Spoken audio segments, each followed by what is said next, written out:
Hello, everybody. Thank you very much for watching. I'm Orlando Ruiz Jr., coming at you from the inside of my car, bringing you my spoiler review, full spoilers for Doctor Strange in the Multiverse of Madness. A lot happened in this movie in just 2 hours and 6 minutes, and I know everyone wants to hear about it, talk about it, the big Illuminati scene. I personally don't know this guy from Inhumans. I don't know anything about the Inhumans, but I freaking love that part where Scarlet Witch basically shows up and throws down with the Illuminati, and the way he goes out, because his power has to do with sound that comes out of his mouth. When she takes away that mouth, and that sound has nowhere to go, and his freaking head just blows up. I wasn't expecting that, and the fact that they showed that was pretty awesome, especially in a Marvel PG-13 movie. And then, of course, very awesome to see John Krasinski pop up as Reed Richards, though I wonder how many people are going to have the same reaction that my wife had, because as soon as he came out on the screen, she was like, what the hell? What is like Jim Halpert doing in this movie all of a sudden? It's just out of left field for her. So I wonder how many people are going to have that experience, because not everybody knows about the whole John Krasinski, Emily Blunt fan casting situation. But after I explained that to her, she sort of understood that, and it washed over her a little better. But not everyone's going to get that, so I wonder what that experience is going to be like for most general and casual moviegoers. But he was very cool to see in the part, and I really liked the way he looks in the part, and even the way he presented himself and the way he spoke and everything. Very, very right for Reed Richards, and really, really awesome if we can see him again someday in the role. That would be cool.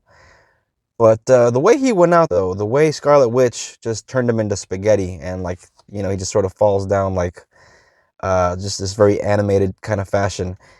It was kind of laughable. I don't know if I would have gone with that, uh, particularly with that choice, but what's done is done. But yeah, that I felt unintentionally was kind of funny. But everything else, as far as the way everyone was taken out in that sequence, was crazy. The way Peggy Carter, the way Captain Carter was taken out with her own shield by the Scarlet Witch, that was definitely a no shit moment.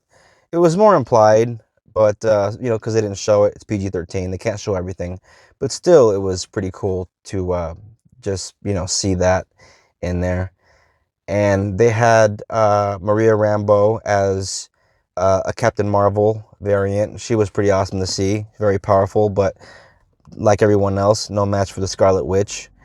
And even Professor Xavier, they bring him back just to kill him off again, unfortunately. And we all knew from the trailers that he was going to be in there, but still, it was very cool just to have him in there for a little bit, even though the way he was taken out was like shit. I can't believe they took him out like that, just snapping his neck. Scarlet Witch sort of comes up behind him, and they had this little one-on-one sort of this mental fight, and she comes up behind him with this red fog, snaps his neck with this really violent sound effect that was pretty awesome, I gotta admit. And then, of course, you get this really awesome scene between two Doctor Strangers throwing down. Uh, but there was one part in that scene that I could have done without. I spoke about that in my non-spoiler review.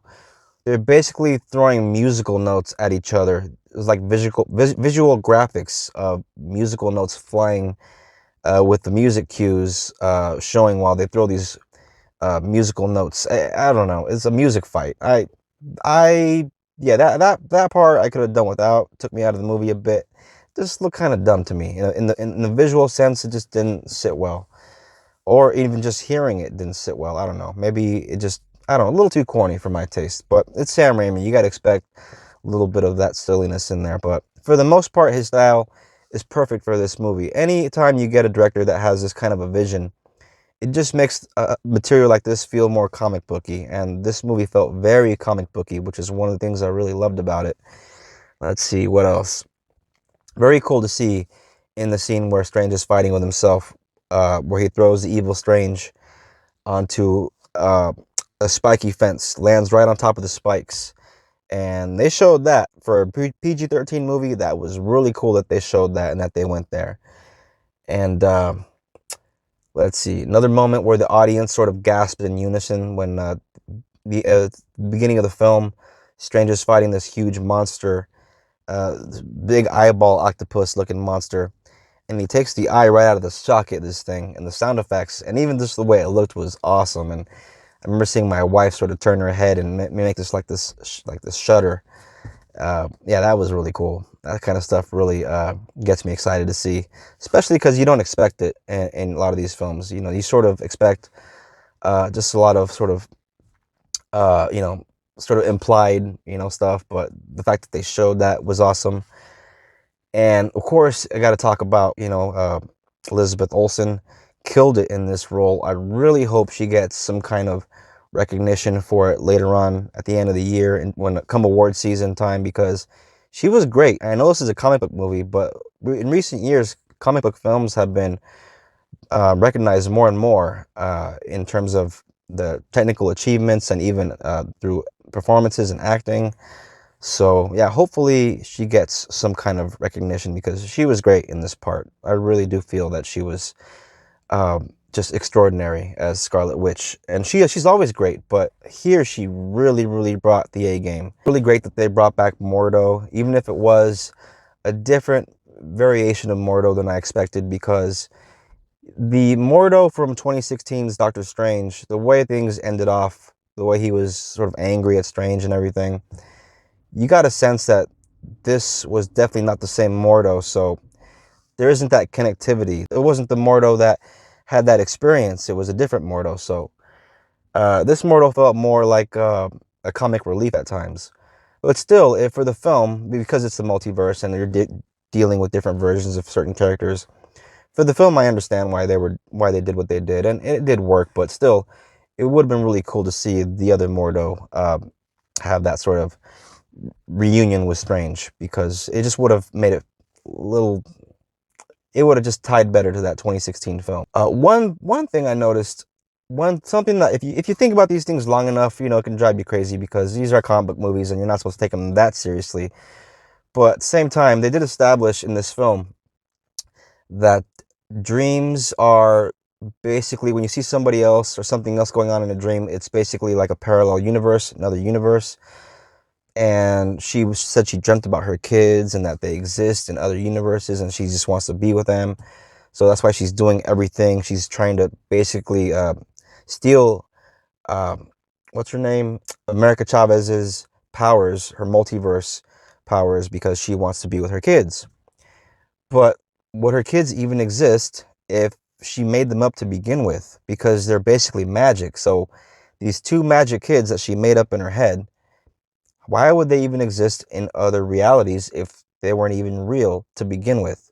That's just something that sort of took me out of it after thinking about it. And either you're gonna go with the flow and enjoy it, or you're gonna dissect it too much and ruin it for yourself. So I'm one of those people that just sort of likes to sit back and enjoy things. So I can appreciate the movie for what it is.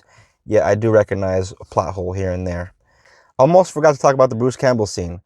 I thought it was funny. I enjoy Bruce Campbell. He's kind of an over the top kind of actor at times, and I think in this scene he was maybe a little too over the top, but still he was good. I like him.